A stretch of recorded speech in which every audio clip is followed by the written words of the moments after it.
Falegnameria Paludetto. Da più di 60 anni. Il legno su misura a casa tua. TG Plus News edizione di Venezia, buon pomeriggio. Apriamo il nostro notiziario con la cronaca. Nella mattina di oggi, venerdì 25 agosto, verso le ore 9, in corso del Popolo a Mestre, un grosso albero si è spezzato ed è caduto in mezzo alla strada.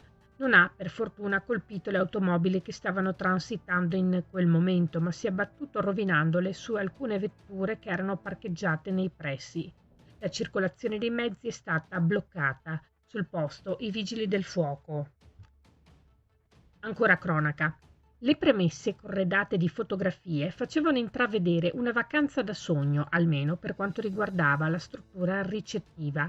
Una splendida mansarda a pochi passi dal mare in una località turistica del litorale veneziano.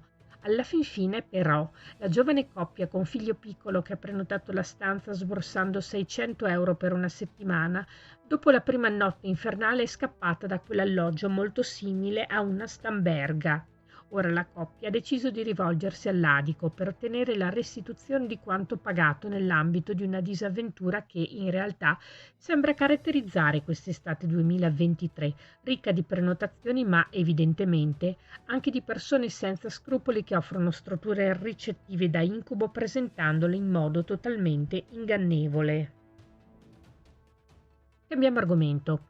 Il Comune di Mirano ha pubblicato un avviso per l'erogazione di contributi economici alle famiglie con minori che nel periodo giugno-settembre 2023 sosterranno spese per l'iscrizione e frequenza dei propri figli in età compresa tra 0 e 17 anni ai centri estivi all'interno e fuori il territorio comunale. Il contributo massimo per ciascun figlio è di 250 euro, mediante rimborso della spesa effettivamente sostenuta e documentata.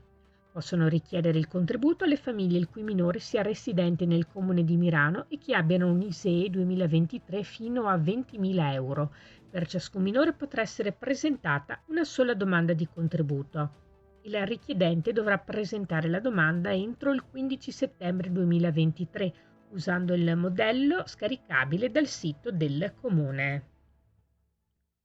Parliamo di sport, basket femminile.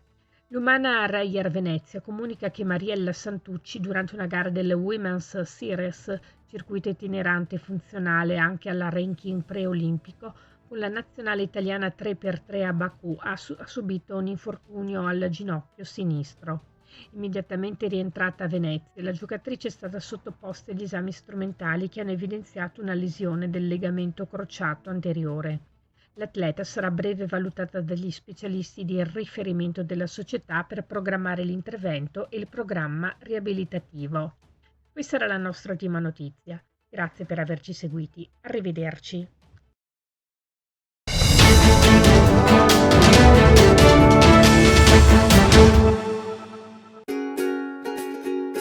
Falegnameria Paludetto.